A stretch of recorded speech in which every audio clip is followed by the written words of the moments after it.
pura. Ya, bien. Vale. Bueno, Marga, vamos a ver, vamos a ver. Marga Gil Reset, le he puesto la vanguardia olvidada porque ella hasta hace muy poquito realmente que han recuperado su figura ha estado bastante olvidada en la historia. Esta es una foto de la familia de Marga. Marga viene de una familia de la aristocracia, prácticamente, ¿no? Ella es muy interesante toda su familia, pero bueno, incluso porque sus tíos son unos ingenieros que vienen a España a finales del siglo XIX y toda su familia, la verdad que es muy fantástica, tienen historias, cada uno de los personajes de su familia que son dignas de contar y de escuchar, pero vamos a empezar en su madre, que aquí está la familia de Marga. Marga tiene 3 hermanos, Consuelo, que sería la mayor, ella y luego Julián. Y la madre se llama Margot. La madre de Marga era conocida en las altas esferas porque era una persona peculiar. Decían que se tiraba las telas en lo alto y nunca cosía, ya no cosía, se cogía las telas con alfileres y luego se iba a la ópera, pero haciéndose modelitos pues impresionantes que todas las señoras las miraban y era a ver qué modelo iba a llevar ella, ¿no? Y entonces, pues vestía a las niñas también muy peculiarmente. Ella está en Marga con su hermano pequeño, Julián. Y eran 2 niñas también muy de la aristocracia madrileña, miradlas, ¿ves? Cómo están vestidas, que llamaban la atención donde fueran por la peculiaridad de toda la familia. Entonces, eso seguramente todo ese entorno marca a Marga. Dicen que la madre, pues en primavera hacía flores de fieltro y las ponía por toda la alfombra para que la primavera llegara dentro de la casa. Les ponía flores de fieltro también en los chalequitos. Dicen que, pues bueno, todo que le hacía los vestidos y así, que no se peinaba nunca, que se lavaba el pelo y se ponía la cabeza para atrás y ya está. Esas peculiaridades que contaban sobre su madre. Marga es una niña que nació muy enferma y que, bueno, pues no dieron muchos meses de vida, pero su madre la protegió muchísimo desde el principio, seguramente eso marcó su vida, ¿no? Y dicen que la madre no la soltó nunca, que decía que la iba a curar y la iba a salvar el amor.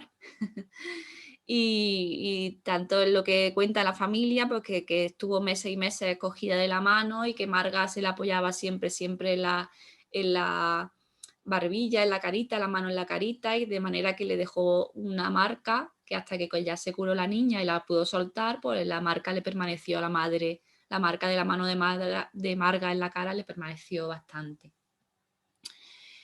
Pues Marga, esta otra foto de ella, Maravilla. tiene a su hermana Consuelo, que es mayor. Su hermana Consuelo, una mujer, bueno, pues que recibió una educación, las dos recibieron una educación excepcional, pero Marga, como no le gustaba mucho la educación más reglada, le gustaba más la artística y pues al estar a lo mejor más protegida por la madre y demás, pues se libró más de la educación firme que recibió Consuelo. Consuelo es la editora de Antoñita la Fantástica, que esta serie, y la creadora de la revista Mis Chicas o Mis Chicos, que son estas que salían aquí antes. La madre de Marga hacía cuentos, certámenes de cuentos en su casa con las niñas, ¿no? Y entonces ellas dos juntas, porque Consuelo escribía muy bien, luego es catedrática de literatura o de filología y demás, y entonces escribían el primer cuento. Bueno, hay un cuento que lo hacen con 6 años, que es muy curioso, lo que pasa es que eso no he podido, lo he visto, pero no he podido coger imágenes para enseñarlo, que hace ya ilustraciones que son una maravilla. Incluso el cuento tiene falta de ortografía propia de una niña de 6 años, pero la ilustración es propia de una adulta, o sea, no tienen nada. Y este cuento está hecho, se llama El Niño de Oro, está hecho cuando Marga tiene 12 años, que ella hace las ilustraciones, y su hermana tiene 15 años. Estas son las ilustraciones, no están ordenadas, de la historia del Niño de Oro. Es una historia en que una princesita se le va volviendo la sangre de oro, con lo cual, pues claro, se le va acabando la vida a medida que la sangre de oro avanza, y tienen que, el niño de oro, que es un personaje del cuento, pues tiene que buscar la historia para salvarla. Si se fijáis en las ilustraciones y demás, no son unas ilustraciones propias para una niña de 12 años. Marga era una absoluta genia en la ilustración. Además, son muy avanzadas a su época. Estos son en los años 20. Y es un libro que, bueno, pues que es maravilloso, que es muy reconocido en su época, que el padre edita para dárselo a los familiares como regalo. Lo tienen, esta ilustración es maravillosa. Pero vi además en la historia, mirad, se inventa pues Consuelo, que es en un país lejano, extraño, llamando Holandia, donde usan sueco, misteriosamente. Entonces, ya las ilustraciones. Entonces, la imagen de una niña. Bueno, pues los críticos ya de arte de esta época, porque esto no deja de ser una familia aristócrata que tenía mucha influencia, ya uno de los críticos mayores de arte, José el Francés y demás, alaban totalmente este cuento de las niñas, que es impresionante. Mira, las ilustraciones de una niña de 12 años. Esta es una imagen del cuento. Y hacen este tipo de ilustraciones en la que ya la viñeta se va saliendo. ¿no? Ella dibuja saliéndose, que es típico de los cómics, que es típico de lo que ha venido posteriormente, pero por lo visto en su biblioteca, que también era muy ilustrada, pues tenían ese tipo de ilustraciones, los cuentos que ella leía. Esta recuerda muchísimo a un cuadro que es el Testamento de Isabel la Católica, que está en el Prado. Y claro, es que esta es ya la princesita, ¿no? Como diciendo, ya no hay solución para ella y demás. Y es que las niñas eran muy cultas, o sea, iban mucho a los museos, viajaban mucho, tenían, o sea, realmente estaban muy, muy en contacto con toda la cultura de la época, pero la cultura más que de vanguardia, de, pues de eso, de museos y demás. El Niño de Oro, esto es una crítica de Consuelo Gil, de Marguerite Roussel, ilustrado, ¿no? Que sale en la prensa de la época. Y esto es como se le ve a ellas. A esta Marga también, a Consuelo también se la cita en la época, como la artista de 12 años que ha ilustrado El Niño de Oro, con los preciosos dibujos a pluma. Además dicen que no corregía nunca nada, ¿no? Y que siempre estaba con las plumas a varios colores y tal, y ella nunca echaba para atrás dibujos, ni corregía. Ella, Marga, muy, muy joven, está ya en el año 23, ella nace en el, no sé si lo he dicho antes, creo que no, en el 1905, tiene una vida de artista muy corta, que es de 12 años, pero realmente tiene una etapa muy rica en ella. Ella se interesa ya desde muy, muy pequeña por la escultura, y estas son, vamos, una cabeza que hace de niña de escayola. Marga, sin duda, es una excepción que representa muy bien lo que para mí Amelia Valcárcel llama la dinámica de las excepciones, ¿no? Ella es una genia tan grande que todo el mundo la acepta, en oficio totalmente masculino. No en la ilustración en sí, que sí podía ser más feminizada, pero en esa época la escultura era algo totalmente masculinizado.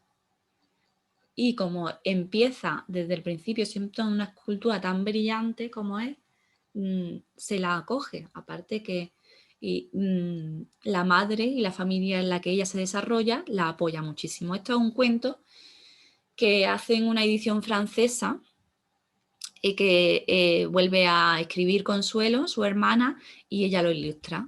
Y la ilustración lo publica en París en 1923, cuando ella tiene 13 años de edad, que es el siguiente al anterior, una de las mejores editoriales francesas.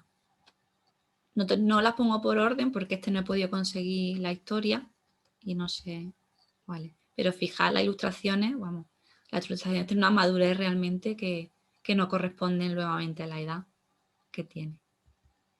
Esta es una foto de Marga. Qué guapa era Marga. Guapísima.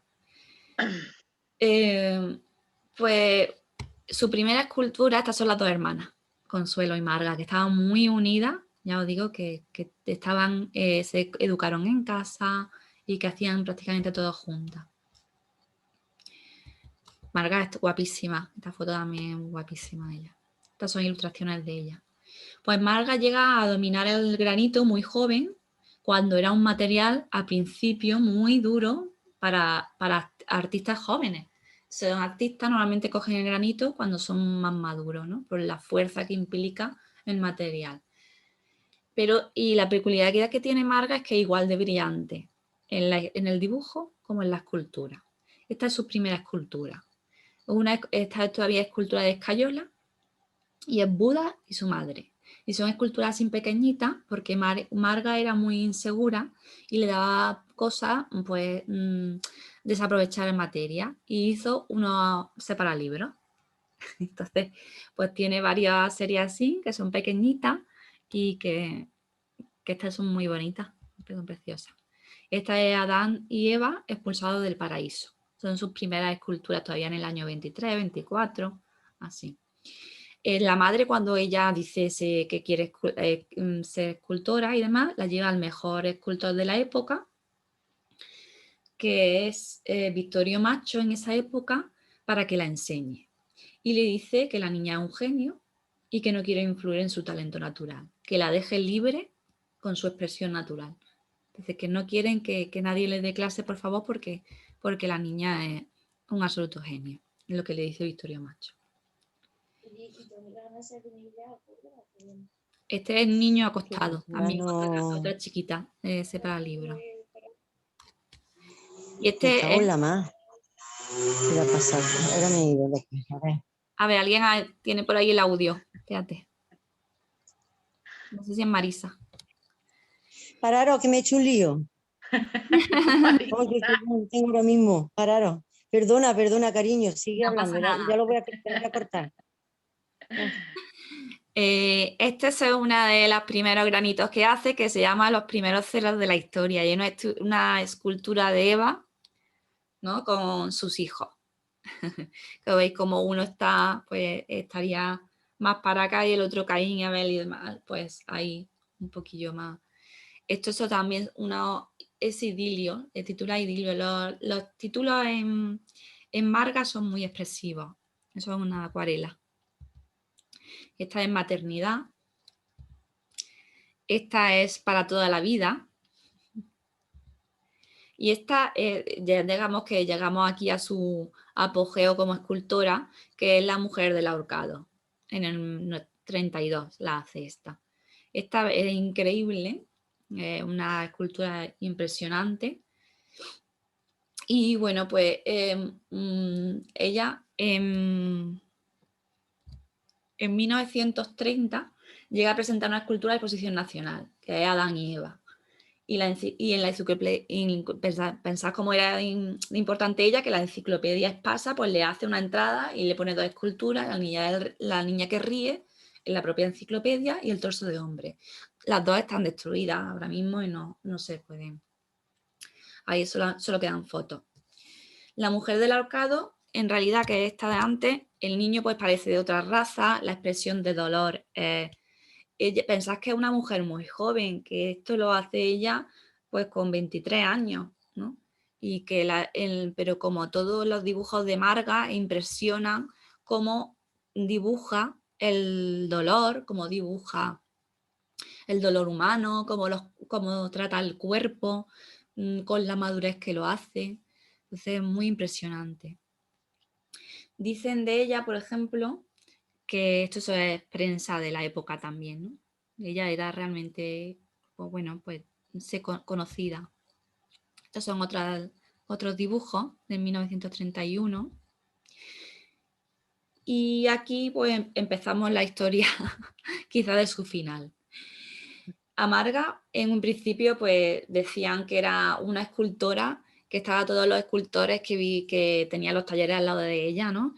pues enamorados de ella absolutamente, que era una mujer pues feliz, que le gustaba mucho bailar, que se comunicaba con su familia, que era como, cuando me la imagino pienso en estas personas que tienen un magnetismo especial, ¿no? Y que además que cuando algunos de los escultores que estaban a su lado y demás, ella la querían ayudar para la piedra, ella la empujaba y decía que no, que la dejara, que ella sola podía. Y ella manejaba todo el granito sola y demás. Ella conoce 3 meses antes de morir, conoce a la pareja de Juan Ramón Jiménez y Zenobria. No voy a hablar mucho de la vida sentimental de Marga, porque yo no he podido juzgar o decir, ¿no? Qué es lo que pasó, y lo que pasó con ella, pues creo que es muy difícil decirlo, porque yo a Marga cuando la pienso y la traigo aquí, la traigo como una mujer que sirvió de ejemplo para otras mujeres porque practicó una posición de libertad y realmente estuvo en algo que se consideró totalmente masculino, ¿no? Como era la escultura, y es una pionera en ese ámbito. No la traigo por su vida sentimental, que bueno, que al final en muchas ocasiones es lo que más permanece de ella. Cuando conoce a Juan Ramón y a Zenobia, ella realmente está muy admirada por Zenobia porque él había leído muchísimas traducciones de ella. Y entonces era como una mujer ejemplar, era una mujer moderna, americana para ella, que representaba, que trabajaba, que tenía libertad, entonces para ella estaba como asombrada por Zenobia. Tienen una amistad, realmente es que tienen ellos una amistad, y por ejemplo hasta el punto de que este libro, que él ha escrito por su hermana y el marido de su hermana, porque ya se había casado su hermana, tenía hijos, y son canciones de niños. Y le dicen a Marga pues que lo ilustre, que lo va a editar la editorial de Juan Ramón. Y le da Zenobia, en ese momento pues dice que no tiene nada Marga y le da ¿te sirve la caja de los zapatos, las tapas de la caja de los zapatos para las ilustraciones? Y dice, sí, pues venga, llévatela y mañana nos las trae. Y mañana trae las ilustraciones. Y en una tarde hizo todas estas ilustraciones. Todas estas ilustraciones las hizo Marga en una tarde. Qué maravilla. Estas ilustraciones, El Principito. exactamente, son las que 17 años después, misteriosamente, pues nos recuerdan la imagen del Principito. Estos son 17 años antes del Principito. O sea que la influencia del Principito seguramente pues estará aquí. Estas ilustraciones las descarta Juan Ramón, son ilustraciones que prepara para este libro, pero las descarta Juan Ramón por tener color. O bueno, dicen que a veces dicen que porque le parecían más feas o lo que sea. Entonces, bueno, el caso es que no las publica. Las que publica son las que están en 2 colores. Todas las ilustraciones son canciones del cuento, ¿no? El abuelito sabio porque corresponde a una canción del cuento, 20 hermanitos es porque corresponde a otra canción en la que dicen que yo quiero tener muchos, bueno, una barbaridad, yo quiero tener muchos hermanitos para venderlos y luego comprarme cositas. Una barbaridad, ¿eh? Y pues todas estas que están a color son descartadas, ¿vale? Este es el busto de Zenobia. Ella quería hacerle un busto y bueno, es como que le permite Juan Ramón o le permiten los dos hacerle el busto y demás, aunque en principio parece ser que no era de mucha ganas de ellos, ¿no? Y le dicen, pues al final, Zenobia, las declaraciones que tiene es que, bueno, pues que la hace emerger como una fuente y la realidad también es que lo tuvo toda su vida en su casa y le hizo construir un mueble incluso para poner el busto. O sea que es cierto que le tenía valor al busto y este busto está ahora también en la fundación. Marga, 2 días antes de morir, coge todas las fotos, se dirige al fotógrafo oficial de su obra, le dice que lo engaña diciéndole que va a hacer un álbum de toda su obra y que quiere todas las fotos y se las lleva y destruye a martillazos toda su obra. Estas ya son las cosas realidad. ¿Qué le llevó a incitar a hacer eso? No lo puedo decir. O sea, no hay. ¿Qué hay de las cosas que deja? Pues que le deja una carta a Zenobia diciendo que la perdone, le llama Azulita, que la perdone por la amistad que tenía con ella, como que si Juan Ramón seguramente lo hubiera dejado hacer otras cosas, pues no sabe lo que hubiera hecho. Le deja un diario que esa ha sido posteriormente, hace poco, vamos, realmente hace bastante poco, publicado a Juan Ramón, que estaba escrito solamente una semana antes de morir, que no tampoco, en el que pues le declara su amor a Juan Ramón y le deja una carta a su hermana Consuelo también. Esa hace esas 3 cosas y se va a un hotel de un tío suyo donde sabía que había un revólver y acaba con su vida. De manera que se queda inconsciente y bueno, pues Juan Ramón y Zenobia están hasta última hora con ella. Yo cuando veo a Marga, realmente veo una artista de vanguardia. Lo que pasa es que hizo toda su obra en 12 años, que era muy joven, desde los 12 a los 24, muere con 24 años. Conocemos la obra de Marga ahora porque su hermana, pues le da la obra a una historiadora del arte, que se llama Ana Serrano, la cual ha dedicado a hacerle una exposición antológica en el año ya 2000, a recopilar la obra de Marga, y por eso realmente tenemos la que dejó, porque destruyó muchísimo. Y lo que hay ahora mismo es 17 esculturas, u otras que son reproducciones de ella misma también, pero de esas mismas esculturas, y unos 200 dibujos, que cada vez van apareciendo más. Pero me parece importante traerla como ejemplo. La única condición que puso Consuelo, la hermana de Marga, para esa exposición era que se hiciera cuando ella ya hubiera muerto, cuando la hermana hubiera muerto, porque le producía muchísimo dolor pues recordar la figura de su hermana. Y eso pues seguramente ha influido en que haya estado tanto tiempo oculta. Y lo dejo ahí. Interesante, Marga, qué maravilla. Bueno, pues voy yo con Pura. Qué pena, ¿no? Que Marga, lo que podría haber dado de sí, Dios. Ay.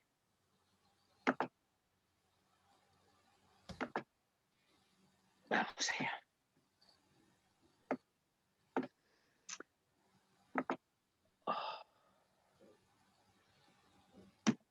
Vale. Bueno, ahora os voy a hablar yo de Pura, como os hemos dicho antes. A ver, Amelia Valcárcel define el feminismo como una rebelión éticamente guiada, pero en la ética también está la estética.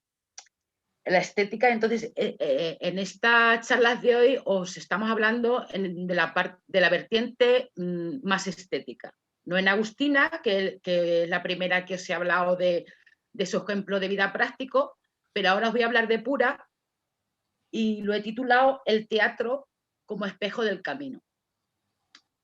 Pura ha sido una de las mejores escenógrafas de la obra de Lorca realmente.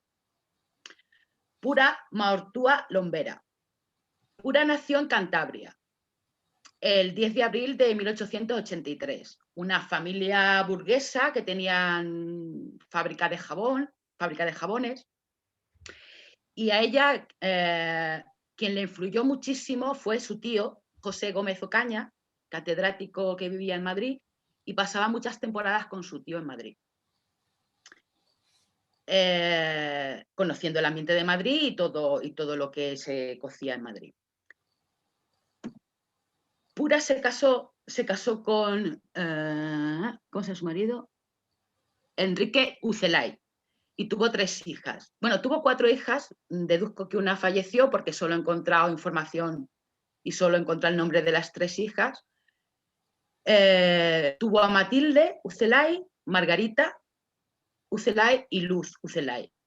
Aquí os he puesto una diapositiva de Matilde porque Pura se encargó de darle una educación a sus hijas en la que creía que era la educación libre de enseñanza, de la escuela de señoritas, y Matilde, que os he puesto aquí, fue la primera mujer arquitecta de España. Matilde Ucelay, muy reconocida. Y aquí os he puesto una diapositiva de Matilde en su mesa de trabajo, y la mesa de trabajo que me parece una maravilla artística, la silla, una maravilla. Pura participó también en la creación del Liceo Club Femenino. El liceo, cuando se creó, se quedó aquí, en el Palacio de las 7 Chimeneas. Pura se encargó de la decoración del liceo, porque ella era decoradora y, lo que os digo, escenógrafa de teatro, prácticamente, o básicamente.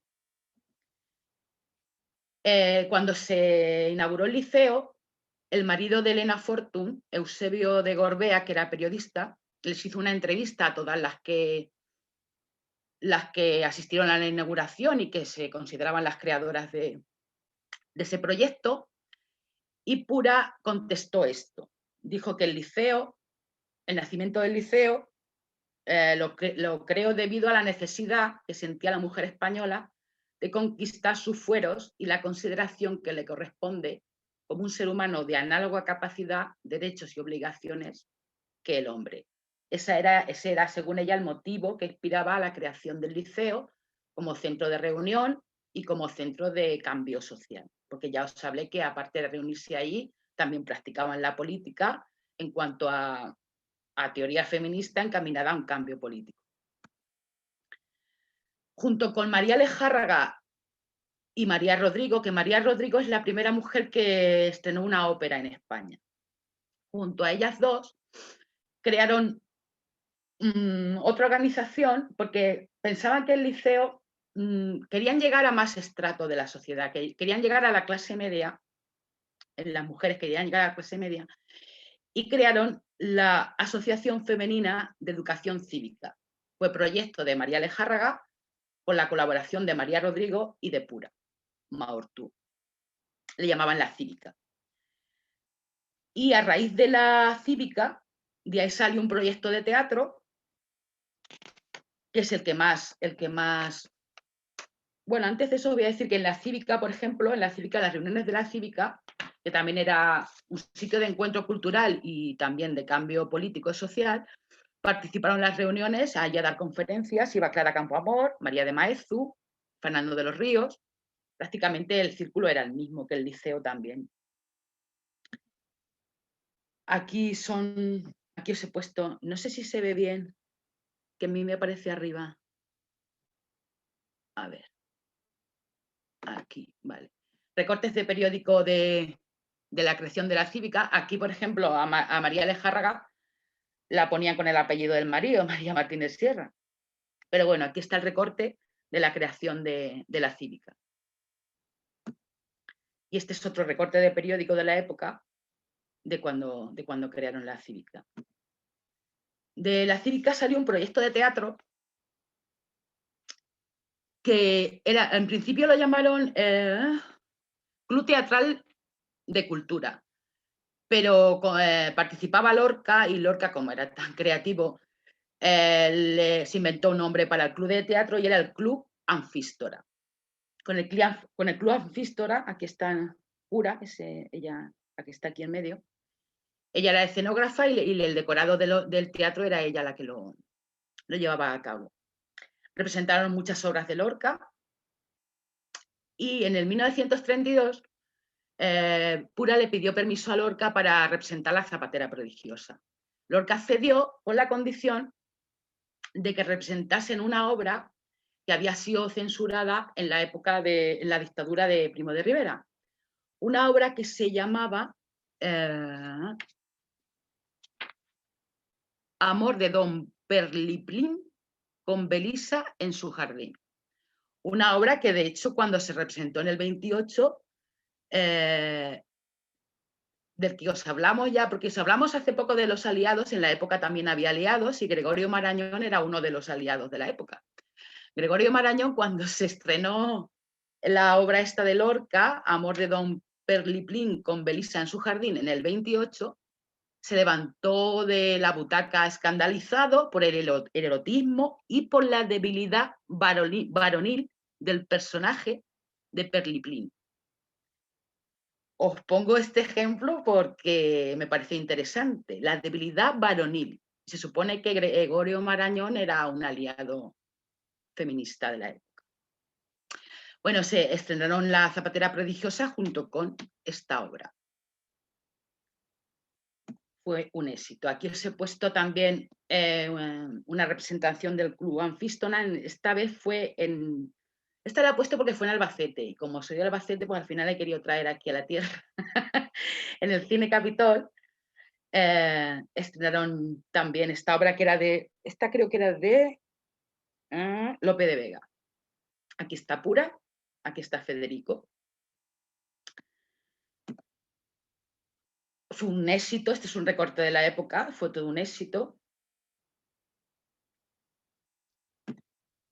Y os he puesto esto también.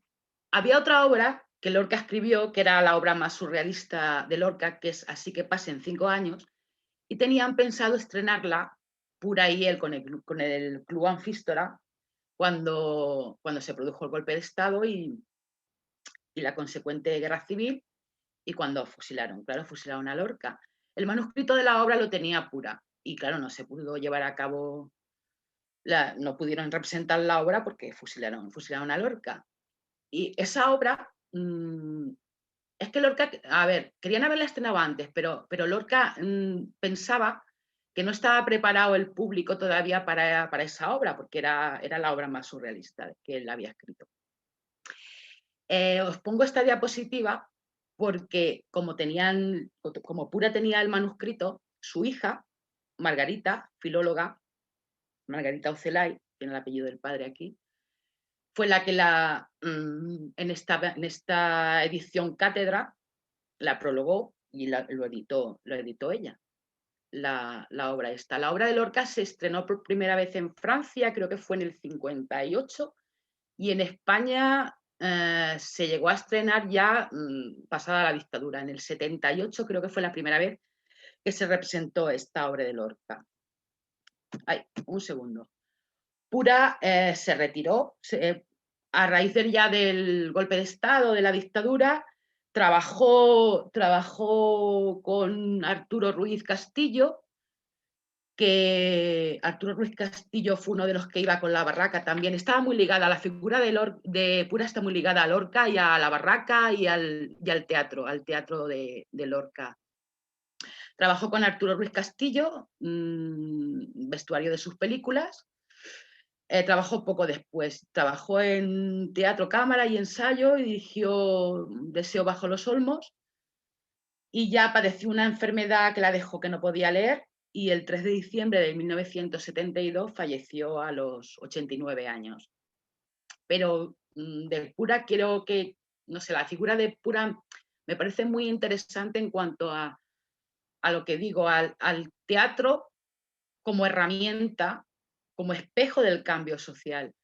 Y lo llevó a la práctica, ella pretendía el cambio de la sociedad de ese modo, y también me parece muy interesante la educación que le dio a sus hijas, y como os he dicho, su hija, una de sus hijas, la primera mujer arquitecto en España, muy, muy reconocida. Y ya está, ya he terminado con Pura.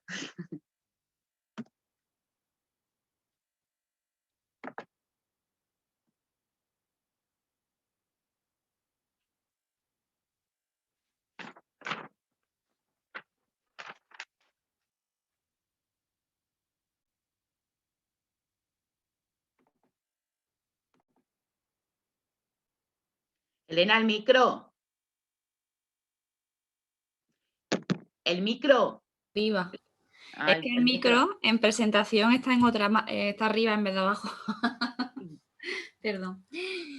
Bueno, pues con Maruja, la verdad que la conocemos seguramente su figura toda, que es una figura que afortunadamente nos ha llegado. No sé si con la trascendencia que tuvo realmente, que eso ya pues bueno.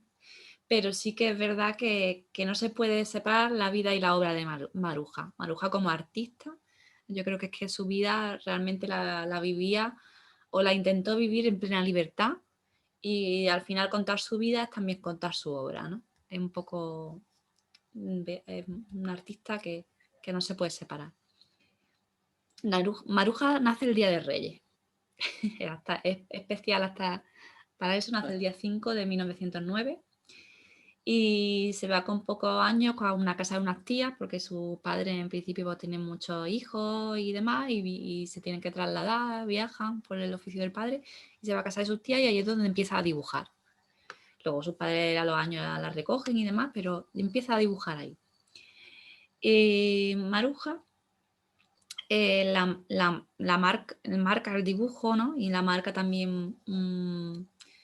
ella no había estudiado, no estudió mucho, pero en esta época se podía entrar a Bellas Artes sin haber estudiado el bachillerato, que dice ella cuando cuenta su vida, pues dice que por eso se libró y pudo entrar. Y entra a Bellas Artes, estudia en Madrid, allí en Bellas Artes dice ella coincide con Dalí, que suspendía, ella cuenta que suspendía y que como repetía cursos, pues al final cae con ella. Y Dalí se entusiasma de sus conversaciones. Es que la vida de Maruja hay que contarla a través de sus palabras, porque si no, no se puede contar. Dalí se entusiasma de sus conversaciones y se la presenta a Buñuel y a Lorca, que estaban en la residencia de estudiantes y eran pues el grupito de la vanguardia. Y pues bueno, pues ahí hicieron seguramente un cuarteto magnífico, sobre todo con Lorca, Dalí, Margarita Manson y ella, que fue la pandilla que, aunque sí, a través de la vida de Maruja la verdad que tuvo unas relaciones muy ricas y que conservaba muchas amistades. Su padre, por ejemplo, para explicar este cuadro que es La mujer y la cabra, vamos a ver muchísimas mujeres, algo que quiero que observéis, porque hay que explicar la vida de Maruja a través de su obra, porque además es una artista que ha evolucionado mucho a la par, ¿no? La vida y su obra, y vais a ver muchísimas mujeres. Mirad cómo hay algo peculiar en las artistas que tienen una sensibilidad feminista o una sensibilidad que van a retratar siempre la vida cotidiana de las mujeres, la vida. Este cuadro pertenece a un viaje que ella hizo con su padre porque lo destinan a Canarias, dice que le fascinan los colores de Canarias y esta etapa sin primera de ella pues como un homenaje a eso, esta mujer y la cabra, este homenaje a esta etapa de por Canarias. Una de las primeras series también es de las verbenas. Aquí Maruja realmente tiene una crítica a la sociedad de la época. Maruja es una artista muy social, tiene una crítica pues a lo que ella llama por me olvida al final. La jodida mística, como dice ella, la jodida mística y y lo otro era la mafia. La mafia santa, ¿no? Representada por los curas y toda la mafia de la iglesia que ella llamaba la mafia santa. Pues en Las Verbenas, en esta serie de Las Verbenas, es una serie en que se mezcla todo ese folclore español, ¿no? Toda esa fiesta con un poco de surrealismo. Estas series son maravillosas, estos cuadros son grandes, además, unos cuadros en realidad, en nuestra Frida Kahlo. O sea, que hay que reivindicarla y ponerla, mira, a ver, esta niña paseando en un cerdo, ¿no? Es como, luego los carruseles, toda esta etapa. Luego tiene esta etapa que es muy de la época, estos son los años 20, que es mujeres haciendo deporte, algo que se pone muy de moda, que lo pone muy de moda, como ya lo hemos hablado, la institución libre de enseñanza, ¿vale? Que además meten como algo realmente de vanguardia en la educación de la mujer, el deporte, el teatro, como hemos visto, y toda esta... y Maruja lo refleja, hay una serie en que refleja continuamente el deporte femenino. Esta es una, esta es otra, porque el tenis también, el tablero de ajedrez, esta es otra, ¿no? Cuadros fascinantes de ella. Bueno, pues ella es la única, ella la conoce Ortega y Gasset también, y la revista de Occidente le dedica una exposición. Es la única exposición que hace la revista de Occidente, porque decía Ortega que su figura lo merecía y que tenían que hacerle una figura, una exposición a Maruja. Es un éxito y ella también dibuja las portadas de la revista de Occidente, dibuja muchísimas portadas, esa no me la he traído. Ella aquí está con Alberti, con el que mantuvo una relación amorosa cuando en la primera época de Alberti, que él era pintor, todavía no había empezado a ser poeta, que luego se convirtió, él estaba más en un influjo de pintura y tenían una relación como pintórica muy rica, en las que los dos se tienen mucha influencia en esa época y se ve cuando se va a los dibujos de ambos, ¿no? Pero tenían una relación muy, bueno, pues que no, que tenía altibajos, digámoslo. Hay una época en la que Alberti, pues para separarse un poco también de Madrid, de ella y tal, pues se va a Cantabria. No sé muy bien, pero dicen en algunos sitios que Maruja, digo mira, porque la vinculación con Marga, fijaros, ¿no? Maruja pues tuvo una relación con un primo de Marga, Gil, que acabamos de hablar, que se llama, ¿cómo se llamaba? Mauro, creo. Mauro. Y tuvieron un accidente de tráfico muy grave, en el que Mauro se cree que Maruja ha muerto, que iba de acompañante, y Mauro, bueno, pues con la fatalidad, creyendo que Maruja ha muerto, va a su casa y se suicida, se pega un tiro con el revólver. Esto 4 años antes de que su prima Marga lo hiciera. Cuando Alberti vuelve y se entera de que Maruja ha estado muy grave y demás con un accidente de tráfico, pues vuelve con ella y están un poquito más, pero muy poco tiempo. Luego ya él conoce a María Teresa y la relación acaba terminándose. Esto es de Dalí. Y es que, pues bueno, se dice mucho que Maruja está representada aquí y que está representada en las noches de Madrid. Entonces está representada en las noches del cuarteto. Que, pues bueno, pues las anécdotas que Maruja ha contado siempre es que, pues, por ejemplo, llevar el sombrero era de distinción de la clase social en aquella época en Madrid y que un día, pues ella, Lorca, Margarita Manson y Dalí deciden quitarse los sombreros y al atravesar la Puerta del Sol, pues lo empiezan a insultar con ese insulto tan de maricones. En fin. Y empiezan a llega a ser tanto, pues no sé si habría una actitud desafiante o no sobre ellos, que al final acaban tirándole piedras y se tienen que meter en el subterráneo de la Puerta del Sol para librarse de la pedrada. También siempre ella cuenta, ¿no?, que intentando los 4 visitar el monasterio de Silo, un fraile se acercó a ellos y le dijo que allí en aquel monasterio no entraban faldas. No entraban faldas y no podían entrar al monasterio. Y entonces pues se fueron un poquillo fuera, se intercambiaron la ropa con Lorca y con Dalí y se vistieron de hombre, Margarita, Manson y ella. Y entraron al monasterio como hombres. Ella siempre dijo que era la que había iniciado el travestismo, pero al revés. Y ellas tenían pues lo que llamaban pues juergas líricas. Ella decía donde recitaban poesía, bueno, tenía que ser aquello, la movida de esos años, pues la residencia de estudiantes, impresionante. Ella tiene muchísimas entrevistas donde cuenta muchísimo esa anécdota. En 1931 le da la ampliación de estudios porque ella estaba muy vinculada con la residencia de señorita, donde en una época de su vida daba clase de pintura. Pues le da una beca de 1 año para irse a París. Y se va a París y conoce a Breton, a todo el movimiento surrealista, entabla mucha amistad con muchos, le hacen una exposición allí, una de las galerías más importantes de París, expone, que tiene muchísimo éxito, y también luego expone en la exposición universal del 33, con su serie Cloaca y Campanario y demás, que es como empieza a ser esta serie que vemos, ¿vale? Que es que Maruja, porque Maruja es una persona que ha explicado muy bien su obra, sobre todo cuando se ha hecho más mayor. A partir del exilio se vuelve muy teórica. Y entonces, pues, explica su obra de manera que son las oscuridades del hombre, ¿no? Los esqueletos, la tierra húmeda, son estas series, así. A ver, y además las coloca en el campanario. A ver, que no me olvide de nada.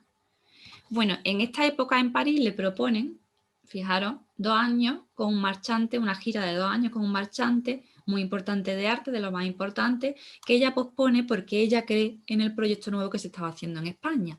Y le dice, bueno, no, simplemente un poquito, no me voy ahora contigo, me voy dentro de pero cuando regresa a España y está en España, con palabras de ella, y la cito textualmente, que ella tiene la esperanza de una España nueva, pero cuando Maruja vuelve, dice, brotó del suelo humeante la ola de escombros, los restos y sepulturas de la Edad Media.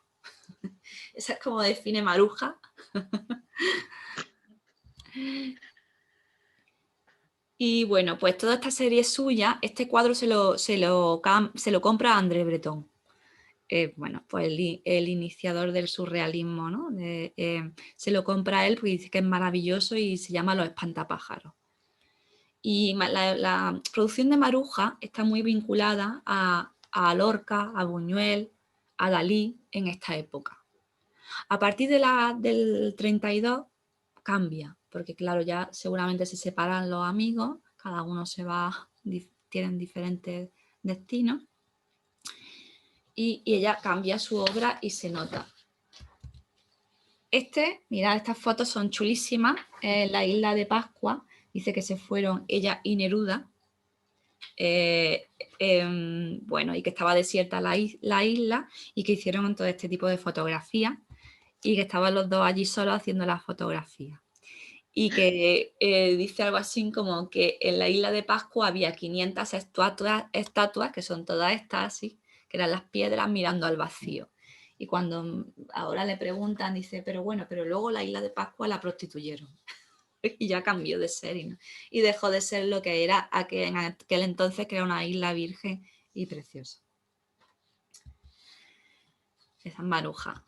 Esta es Maruja, que Maruja había ganado era funcionaria, era profesora de dibujo y bueno, pues cuando estalla la guerra civil le sorprende en Portugal y consigue salir de España realmente legalmente porque le habían hecho una invitación para exponer en Argentina. Y con la excusa de exponer en Argentina, pues se va de una manera legal, ¿no?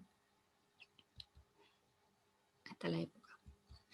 Esta serie, que es con los trabajadores y demás, ella cuenta también que estaba con María Zambrano viendo un 1 de mayo, dice el último 1 de mayo que hubo una manifestación en España en aquella época, fue una manifestación de trabajadores y que uno de los trabajadores que venía pues subió un pan muy grande que ella fue a preguntarle y empieza su serie pues de que va dedicada a los oficios de los trabajadores y cómo la liberación del trabajo pues digamos de una manera va a la persona, ¿no? Y vemos estas, son todas mujeres normalmente en la serie, pues estas con campesinas, ¿no? Trabajadoras del campo con los que parecen místicas prácticamente, ¿no? Y cómo, porque ella ve cómo el trabajo, mediante el trabajo, pues podía, lo que se decía, que se podía llegar a liberar, ¿no? Las pescadoras, ella en su estudio, pues esa se ve muy mal. Maruja tiene una serie de fotografías también que son muy críticas. Esta dice, bueno, que eran como prácticamente arte, como cuadros de arte. Esta que es, Maruja dice que de la Castilla la Vieja, aunque ya estaba la nueva, pero que de ella, desde la vieja, cogía esas calaveras que se encontraba, que eran calaveras de burro y demás, que encontraba en los campos vacíos, y entonces componía esas imágenes surrealistas, ¿no?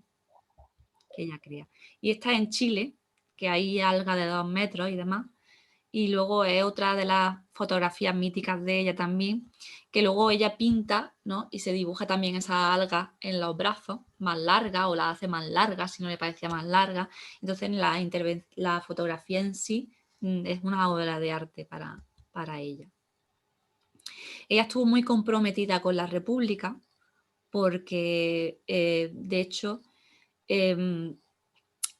hace muchos artículos de cómo se vivía en España en el exilio. Ella se compromete realmente con los españoles y denuncia mucho lo que estaba pasando en España. Hace muchísimos artículos en La Vanguardia y demás. Esta es una inauguración de un cine en Los Ángeles, que ella hace unas pinturas muralistas, que son estas que tiene aquí encima, ¿no? Mira Y que estamos. esta es la inauguración del cine. Estamos a 15, a 16 ya, ¿no? Sí, ¿Qué pasa mañana? Marisa, que se te escucha. Apaga el micro, apaga el micro.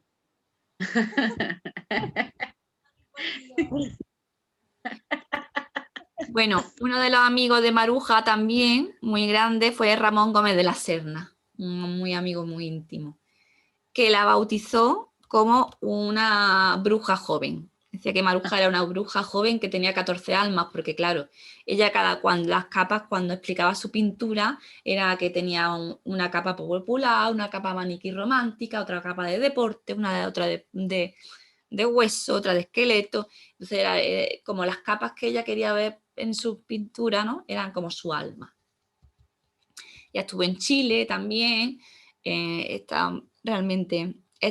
estas máscaras, pintaba máscaras y dice que las colgaba de su ventana y que como una vez mirando su ventana veía detrás a los bañistas en la playa, pues luego tiene esta serie de cuadros con las máscaras y la playa por detrás. Y estos retratos tan inexpresivos realmente que tiene son a partir del exilio también, que los retratos de Maruja, pues se quedan como sin expresión. Empieza a hacer un arte muy racional, muy racional. Empieza van pasando por muchas etapas. Si lo veis mucha diferencia entre su obra, ¿no? La obra de Maruja evolucionó mucho y realmente, pues, este me gusta mucho porque es una exposición que ella prepara en el 79, cuando ya ha vuelto a España, que ella cuando vuelve a España no habla de sí hasta que se muere Franco. Cuando ya se muere Franco es cuando empieza a hablar de todo lo que ella había vivido. Y hay unas entrevistas que son maravillosas de Maruja, que las podéis ver por ahí, están colgadas. Y entonces en este cartel que hace dice que son los 4, un resumen de su vida. Es que no se ve bien. Pero aquí están los obispos, que ella le decía la mafia santa. Aquí están los ojos de Pablo Picasso, los de... Ahora no los veo bien, porque está también... Bueno, están los de ella, los de Buñuel, los de Lorca, está también Neruda, que además Neruda me parece que está por aquí y lo ha mezclado con Gómez de la Serna, ¿sabes? Gómez de la Serna está ahí. Sí, también, pero este es que tiene una cara mezclada, que ahora no lo veo bien. Aquí está Neruda también, las fotos estas que hemos enseñado antes. Es como hacer esta portada, que es un cartel, pero que es un homenaje a su vida. Está, bueno, pues eso, la jodida mística también, como ella le dice. Esta es que no se ve aquí, pero está aquí arriba. Y esta, pues bueno, pues Maruja ya cuando vuelve, pues se dedica pues a hablar de toda su experiencia y a ser ella misma su obra de arte, cómo se pintaba, cómo se expresaba, como era una mujer que tenía era muy racional hablando, muy racional, muy como una especie de mística, ¿no? Porque había tenido mucha teoría, una mujer que al menos no es que estuviera sola, ella tuvo muchas relaciones, pero no tuvo un hombre, no se casó nunca o no tuvo una pareja estable a su lado. Y esta es casi su última época, que es la época más racional, más áurea, que va buscando la geometría. Ella, pues en Chile busca muchas conchas y hace este tipo de cuadros. Y esta es su última, así con sus máscaras, que también es su etapa de Chile, y con los cuadros más racionales que tiene.